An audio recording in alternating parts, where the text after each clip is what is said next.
Nous sommes à 142 km d'Abidjan, dans la région de Lamé. Ici, la communauté vit traditionnellement de la culture de bananes plantain, d'igname, de manioc et autres vivriers. C'est une zone également réputée dans la fabrication de l'atiéké. Auparavant, les femmes évacuaient tous les matins dans des fossés ou sur les voies publiques l'amidon de manioc pendant la fabrication de l'atiéké.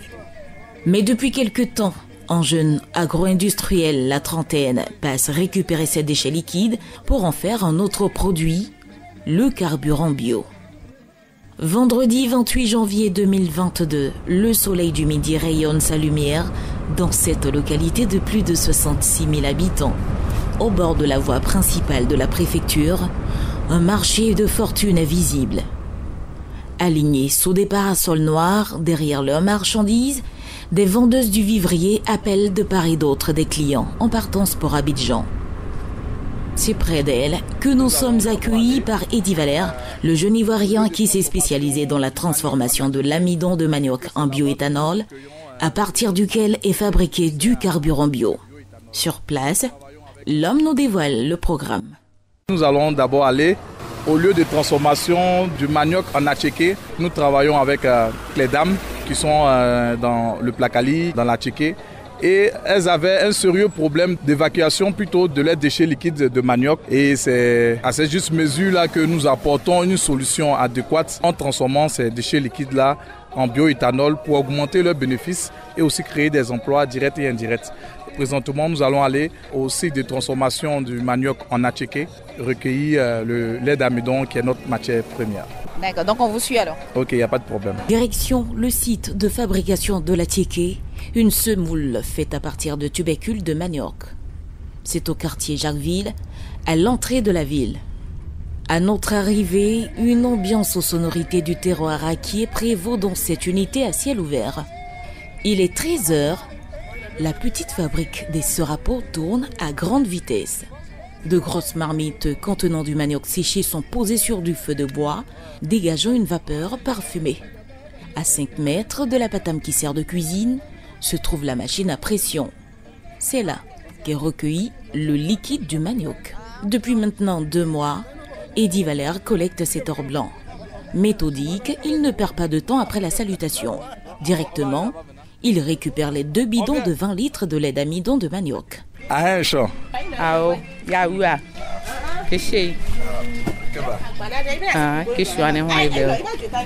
voyez, ils sont en train de préparer l'attiéké. Mais lorsqu'on voit l'attiéké, ça veut dire que derrière, il y a des déchets. Et ce sont ces déchets-là, considérés auparavant comme PET, que nous redonnons à vie avec le bioéthanol utilisé comme biocombustible. Après plusieurs années dans le métier de production d'attiéké, Elena Po, la responsable de l'unité, sait désormais qu'il ne faut plus jeter le liquide après avoir broyé le manioc. Ça fait 5 ans que je prépare l'attiéké. Nous, on ne connaît rien dedans. Avec l'eau, on ne sait pas ce qu'on peut faire. Donc, on verse. Monsieur Di est venu. Il dit, ah madame, l'eau de votre manioc là, que moi je veux prendre pour faire un travail. Donc, je mets ça dans le pot pour le garder. Il vient, il prend son truc, il s'en va. On dit l'eau de manioc là, quand ça est dans un coin, ça sent, ça attire les moustiques, les mauvaises odeurs, que les gens ne peuvent pas s'asseoir à côté. Donc, si j'ai eu quelqu'un pour prendre là, ça m'arrange. Le projet de bioéthanol en carburant vise à augmenter les revenus des transformatrices du manioc tout en préservant leur santé et l'environnement, explique l'inventeur. Pour preuve, la récupération des déchets liquides n'est pas gratuite. Eddy Valère octroie 5% de ses bénéfices mensuels à ses femmes, soit à hauteur de 30 000 francs CFA. Nous reversons pour le moment une partie des bénéfices aux différentes dames. En termes de chiffres, il faut dire que déjà pour les 6 premiers mois, nous avons réussi un chiffre mensuel de 600 000 francs CFA. Et donc c'est à raison de 30 000 francs qu'elle bénéficie aussi. C'est toute une chaîne de valeur. Pour obtenir du lait d'amidon de manioc, en premier lieu, les producteurs de ce tubercule. Dans le département d'Akoupé, il existe de nombreuses coopératives qui produisent chaque année des centaines de tonnes de manioc, mais aussi des particuliers qui approvisionnent de nombreuses productrices d'attiéké. Le coût de la camionnette, qui peut charger environ 1 tonne de manioc, oscille entre 300 000 et 400 000 francs CFA. Pour les détaillants, le prix est fixé à partir de 1 000 francs CFA le tas. Ce vendredi après-midi, Nyagi Colette est venue livrer une commande de manioc de 50 000 francs au Serapo. La quarantenaire est propriétaire de 4 hectares de plantation. Je peux produire aux environs de 1 tonne ou bien 2 tonnes de manioc par an. Comme c'est à la mer, ça se fait là. Quand je prends ça directement au champ, je place ça aux femmes qui vendent de la ticket. Là, ils viennent prendre ça en gros avec moi. 3 000 francs, 4 à 2 000. Si c'est un peu gros, 5 à 5 000. Il y a des femmes qui viennent prendre au moins pour 50 000, 60 000. Il y a blanc, il y a jaune. C'est ce qu'on appelle la mawanati là. C'est ça, on plante.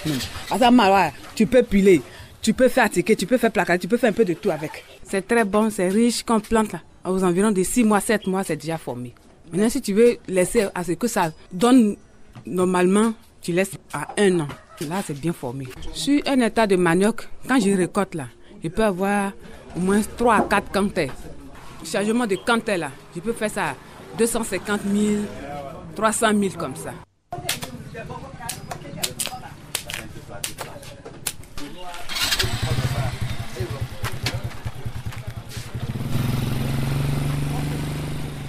Allons à présent à l'usine, là où se déroule tout le processus de transformation des déchets collectés.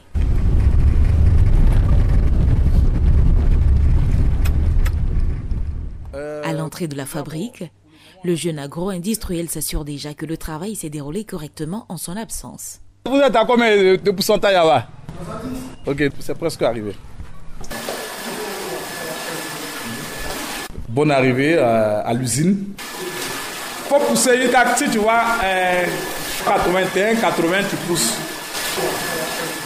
Nous sommes bien à l'usine.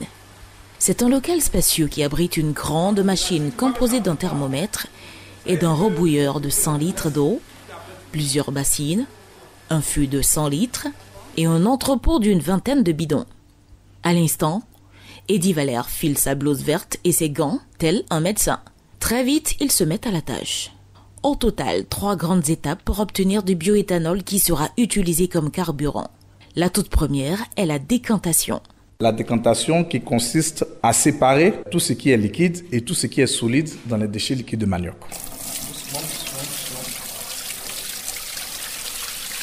C'est bon. Ce dépôt qu'on voit, c'est celui qui va être utilisé pour produire le bioéthanol. Ce sont toutes les protéines qui sont dans le manioc. Nous allons passer à ce qu'on appelle la saccharosification. C'est le fait de retirer tout ce qui est sucré dans le dépôt. C'est ce sucre-là qui sera fermenté grâce à la levure dans le pot. Et après 3 jours de fermentation, nous passons à ce qu'on appelle la distillation, qui est la dernière étape, où nous avons déjà allumé la machine. Lorsque nous allons atteindre 100 degrés de température, nous allons voir la vapeur d'alcool monter. Et c'est cette vapeur d'alcool-là qui sera condensée avec de l'eau froide pour obtenir notre bioéthanol biocombustible.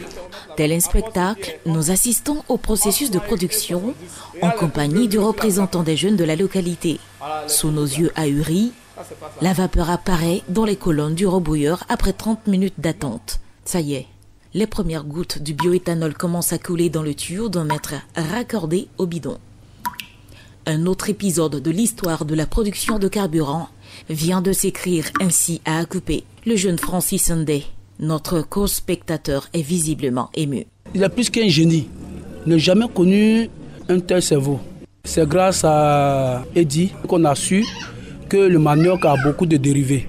Nous demandons à l'État ivoirien de bien l'aider afin de créer plus d'emplois pour la jeunesse d'Akupé. Le manioc, au départ, c'était limité sur la tiéké et le foutou. Mais aujourd'hui, grâce au manioc, on peut faire le carburant. Comme on l'avait vu aussi, sincèrement, c'est une doléance. Chaque jour que Dieu fait, on augmente le prix du carburant. Or, si nous-mêmes, chez nous ici, si nous produisons et nous embauchons des jeunes, ça va diminuer le taux de chômage et ça sera le moins coût, quoi. Produire du carburant à moindre coût et accessible aux populations, c'est le souhait émis par Eddie Valère qui a glané plusieurs distinctions nationales et internationales, dont le 2e prix des Awards Écologie d'Afrique de l'Ouest en 2020. Pour cette journée, son équipe et lui espèrent recueillir 10 litres de carburant. Pour le moment, avec le dispositif que nous avons, il faut dire que sur 100 litres de déchets liquides que nous recueillons sur les dames qui font de la tiéké, nous obtenons 10 kilos de matière à travailler. Et ces 10 kilos-là représentent 10 litres de bioéthanol de 99 degrés en pleine journée. Et ça, c'est parce que nous n'avons pas encore tout le matériel. Par la grâce de Dieu, bientôt nous aurons de matériel additionnel. Et là, nous pourrons aller à 50 litres par jour. À coup d'œil, le processus semble facile. Mais le travail demande la minutie, la patience et la force physique. En attendant de moyens adéquats pour produire en grande quantité par jour le carburant, l'entreprise fonctionne en semi-industriel. Dans sa petite unité, le chef d'usine a embauché une dizaine de jeunes de la localité qui travaillent en alternance. Chacun joue un rôle bien précis dans la chaîne. C'est le dépôt Patrick Chouel. Quand il vient, c'est les tomes de la machine, comment ça se passe, c'est ça qu'il regarde. La minute où ça arrive, si c'est moins 90, il sait que bon, c'est là ça doit arriver et il tourne la machine. Et c'est là qu'il consomme que gasoil dans la zone. C'est tout mon rôle qui est là. Angate Stéphane. Et présentement, moi, je suis là pour surveiller la bassine. Dès que c'est rempli, moi aussi, je suis de diminuer un peu, même dans la barrique, pour que ça va refroidir l'inspiration de la vapeur. Donc c'est pour ça que nous sommes là pour travailler. Même si pour l'heure, le carburant bio n'est pas autorisé au plan national, 2 personnes en Côte d'Ivoire l'ont toutefois déjà testé et utilisé. Georges Kwasi, inspecteur principal au ministère de l'Emploi et de la Protection sociale, en fait partie. À plusieurs reprises, il a fait le plein de son véhicule en biocarburant.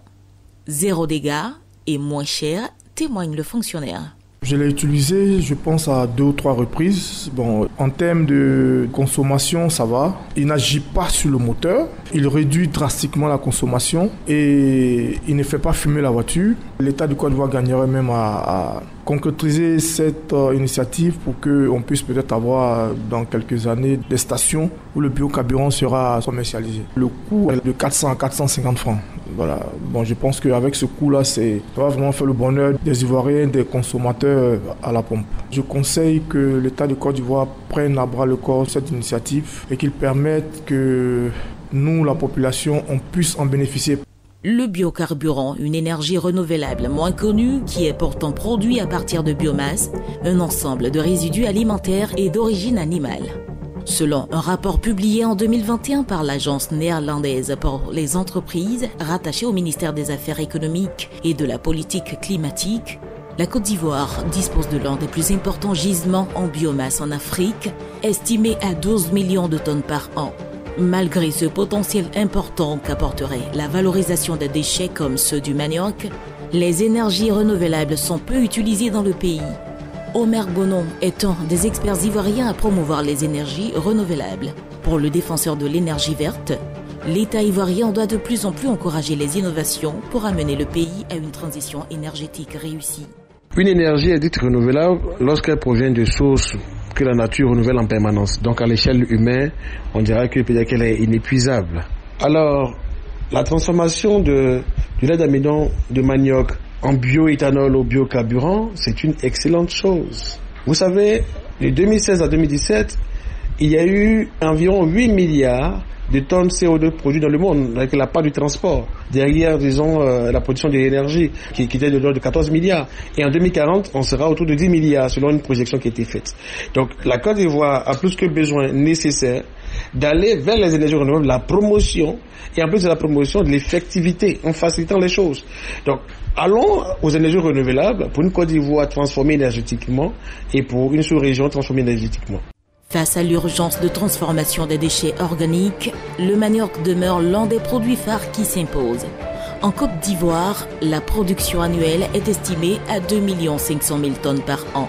Notons que le manioc est à la base de plusieurs préparations culinaires, entre autres le foutou, le tapioca, le plakali, l'atiéké. Il sert également à produire de la liqueur alimentaire et de l'alcool médical. En clair, avec le manioc, rien ne se perd. Tout se transforme. Cependant, la mécanisation de la filière pose encore problème. Une autre réalité sur laquelle il faut se pencher. Le grand reportage s'arrête ici. À très vite pour un autre sujet. Radio Côte d'Ivoire, Abidjan 88.fm.